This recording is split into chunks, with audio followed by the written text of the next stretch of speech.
देखिए, गांधी वाटिका जो गांधी दर्शन पर आधारित है, आज उसका अवलोकन करने शिक्षा मंत्री मदन लावर पहुंचे हैं। उन्होंने पूरी वाटिका को देखा है, क्योंकि 2 अक्टूबर को मुख्यमंत्री भजनलाल शर्मा उद्घाटन करने वाले हैं, जब आम जनता के लिए गांधी का वह महान दर्शन जिसके बल पर भारत को आज़ादी मिली और आज तमाम लोग उनके आदर्शों पर चलकर देश को और आगे बढ़ाना चाहते हैं, खोल दिया जाएगा।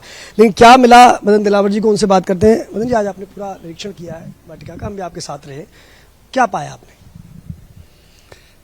गांधी जी महान देशभक्त थे और उनके नाम पर इस वाटिका का निर्माण किया गया है। लेकिन मुझे कभी ऐसा लगता नहीं था कोई गांधी जी के नाम पर भी भ्रष्टाचार कर जाएंगे। जो आपने आज फर्श देखा होगा, इसका कोटा स्टोन है। कोटा स्टोन मेरा विधानसभा क्षेत्र जो राजमंडी है, वो क्षेत्र इसका जननी है और कोटा स्टोन के बारे में अच्छी तरह जानते हैं। जो कोटा स्टोन बेकार होता है, जिसको कोई काम नहीं लेते हैं, और हमारे यहाँ तो उसको कई बार खेतों की 4 दीवारी के बनाने के काम लेते हैं, उस कोटा स्टोन का यहाँ उपयोग किया गया है। यानी इसमें गहलोत साहब और उनकी टीम खेला कर गई है। कितना खा गई है ये तो कोई मूल्यांकन करने वाला बता सकता है, लेकिन बहुत बड़ा खेला जो अशोक जी गहलोत के राज में हुआ है। गांधी जी यदि कहीं होंगे और उनको मेरी बात सुनाई दे रही होगी, तो वो भी गहलोत साहब को धिक्कार रहे होंगे कि वाह अशोक गहलोत, मेरे नाम को तूने कितना बदनाम किया है। मेरे से ऐसी प्रेरणा ली कि जो बेईमान हो जाओगे। मेरे से यदि प्रेरणा लेनी थी तो ईमानदारी की लेते ना। मेरे से प्रेरणा लेनी थी तो भारत देश में गोहत्या पर पाबंदी लगाते थे। मेरे से प्रेरणा लेनी थी तो शराबबंदी कर देते। मेरे से प्रेरणा लेनी थी तो फिर मदन दिलावर के खिलाफ IFR दर्ज कराकर तुमने मल्लिकार्जुन खड़गे की हत्या कैसे बता दिया? एक इतिहास के पक्ष की और जानकारी कर लेते हैं, क्योंकि जब आप 2 अक्टूबर को खोल देंगे इसको, तो तमाम विद्यार्थी यहाँ आएंगे, गांधी के दर्शन को देखेंगे, उनकी शिक्षाओं को देखेंगे। इतिहास के संदर्भ में बात करना चाहूँ तो जो कंटेंट आपने देखा है, जो तथ्य आपने देखे हैं, वो कितने सही हैं? देखो, राम राज्य का कई उल्लेख नहीं है।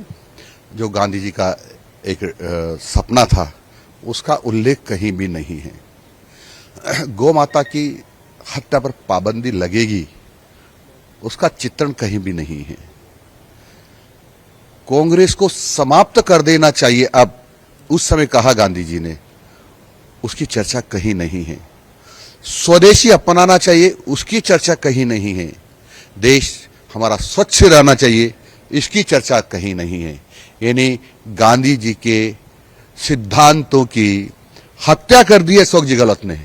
और मैं कहूं तो अतिशयोक्ति नहीं होगा कि गांधी जी के सिद्धांतों का यदि कोई सबसे बड़ा हत्यारा है इस देश में, तो उनका नाम है अशोक गहलोत साहब, तत्कालीन मुख्यमंत्री। वीर सावरकर को लेकर एक टिप्पणी की चर्चा हम कर रहे थे। वीर सावरकर को लेकर नहीं, ये लिखा है सबसे बड़ा अपमान है शहीदों का, वो आपने कहा था वीर सावरकर को, अगर ऐसा लिखा हुआ है तो। हमारे देश के महान भक्त, देशभक्त, क्रांतिकारी परम पूज्य वीर सावरकर जी की देशभक्ति पर जिसने प्रश्न चिन्ह लगाया है, वो इस देश में श्रद्धा रखने वाले लोग नहीं हो सकते और देश का सबसे बड़ा अपमान है। और कांग्रेस ने जाकर के ये कहा सुप्रीम कोर्ट में कि भगवान राम का कोई अस्तित्व नहीं है।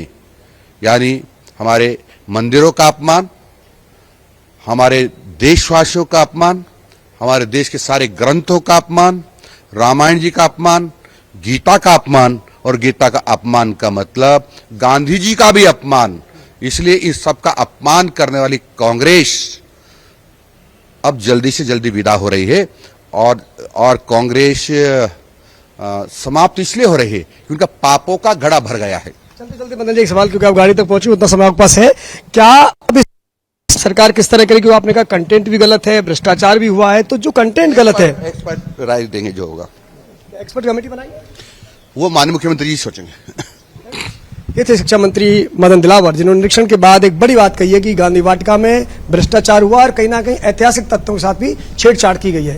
वीडियो जर्नलिस्ट हेमंत के साथ लाल सिंह फौजदार, सच बेधड़क, जयपुर।